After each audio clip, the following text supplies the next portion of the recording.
ਬਿਸਮਿਲ੍ਲਾਹਿਰਰਹਿਮਾਨਿਰਰਹੀਮ। ਸਾਰੇ ਕਿਸਾਨ ਭਾਈਆਂ ਨੂੰ ਤੇ ਮਵੇਸ਼ੀ ਪਾਲ ਭਾਈਆਂ ਨੂੰ ਅਸਲਾਮੁ ਅਲੈਕਮ। ਤੇ ਤੁਸੀਂ ਦੇਖ ਰਹੇ ਆ ਆਪਣਾ YouTube channel dairy and cattle farming. ਅੱਜ ਮੈਂ ਆਪਣੇ ਕਿਸਾਨ ਭਾਈਆਂ ਲਈ ਇੱਕ ਨਵੀਂ ਵੀਡੀਓ ਲੈ ਕੇ ਹਾਜ਼ਰ ਹੋਇਆ ਵਾਂ, ਜਿਹਦੇ ਵਿੱਚ ਅਸੀਂ ਅੱਜ ਗੱਲ ਕਰਾਂਗੇ ਚਿੱਚੜ ਮਾਰ ਸਪਰੇ ਮੁਹਿੰਮ ਦਾ ਆਗਾਜ਼ ਹਕੂਮਤ ਪੰਜਾਬ ਔਰ ਮਹਿਕਮਾ ਲਾਈਵ ਸਟਾਕ ਪੰਜਾਬ ਦੀ ਤਰਫੋਂ ਚਿੱਚੜ ਮਾਰ ਸਪਰੇ ਮੁਹਿੰਮ ਦਾ ਆਗਾਜ਼ ਹੋ ਚੁੱਕਿਆ ਤੇ ਸਾਨੂੰ ਵੱਧ ਚੜ ਕੇ ਹਿੱਸਾ ਲੈਣਾ ਚਾਹੀਦਾ ਵਾ। ਅਸੀਂ ਆਪਣੇ ਜਾਨਵਰਾਂ ਦੀ ਸਪਰੇ ਕਿੱਦਾਂ ਕਰਵਾ ਸਕਦੇ ਹਾਂ ਉਹ ਗੱਲ ਕਰਾਂਗੇ। ਅਸੀਂ ਅੱਜ ਕਾਂਗੋ ਵਾਇਰਸ ਕਾਂਗੋ ਬੁਖਾਰ ਜਾਨਵਰਾਂ ਤੋਂ ਇਨਸਾਨਾਂ 'ਚ ਕਿੱਦਾਂ ਮੁੰਤਕਿਲ ਹੁੰਦਾ ਵਾ ਤੇ ਅਸੀਂ ਕਿੱਦਾਂ ਬਚਣਾ ਵਾ। ਜਿੱਦਾਂ ਕਿ ਸਾਨੂੰ ਸਾਰਿਆਂ ਨੂੰ ਮਾਲੂਮ ਆ ਕਿ ਮੌਸਮ ਗਰਮਾ ਸ਼ੁਰੂ ਆ ਤੇ ਜਾਨਵਰਾਂ ਵਿੱਚ ਚਿਚੜੀਆਂ ਦੀ ਸ਼ਰ੍ਹਾ 'ਚ ਇਜ਼ਾਫਾ ਹੋ ਗਿਆ। ਚਿੱਚੜ ਨਾ ਸਿਰਫ ਜਾਨਵਰਾਂ ਦਾ ਖੂਨ ਚੂਸ ਬਲਕਿ ਇਨਸਾਨੀ ਸਿਹਤ 'ਤੇ ਵੀ ਬਹੁਤ ਅਸਰਅੰਦਾਜ਼ ਹੁੰਦੇ ਆ।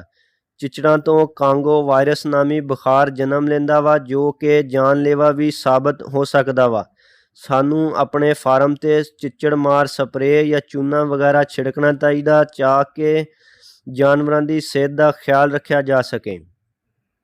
ਇਨਸਾਨਾਂ ਦੇ ਵਿੱਚ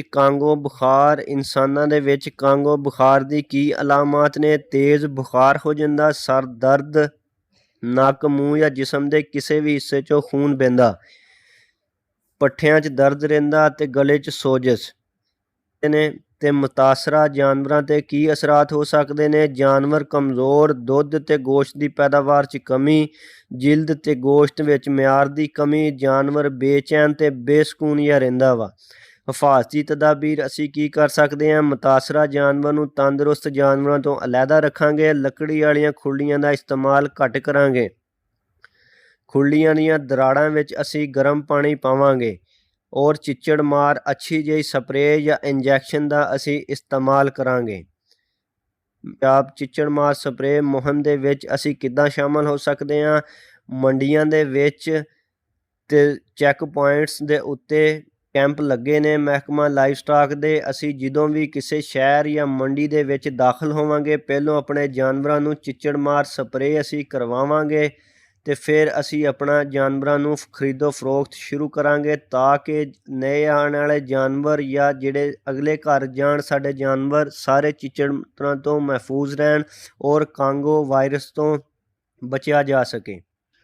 ਸੂਬਾ ਭਰ 'ਚ ਕਾਇਮ ਲਾਈਵ ਸਟਾਕ ਸੈਂਟਰ ਤੇ ਮਵੇਸ਼ੀ ਮੰਡੀਆਂ ਵਿੱਚ ਚਿੱਚੜ ਮਾਰ ਸਪਰੇ ਮੁਹਿੰਮ ਦਾ ਆਗਾਜ਼ ਹੋ ਚੁੱਕਿਆ। ਸਾਨੂੰ ਕਾਂਗੋ ਵਾਇਰਸ ਤੋਂ ਬਚਣ ਲਈ ਇਸ ਮੁਹਿੰਮ ਦੇ ਵਿੱਚ ਵੱਧ ਚੜ ਕੇ ਹਿੱਸਾ ਲੈਣਾ ਚਾਹੀਦਾ।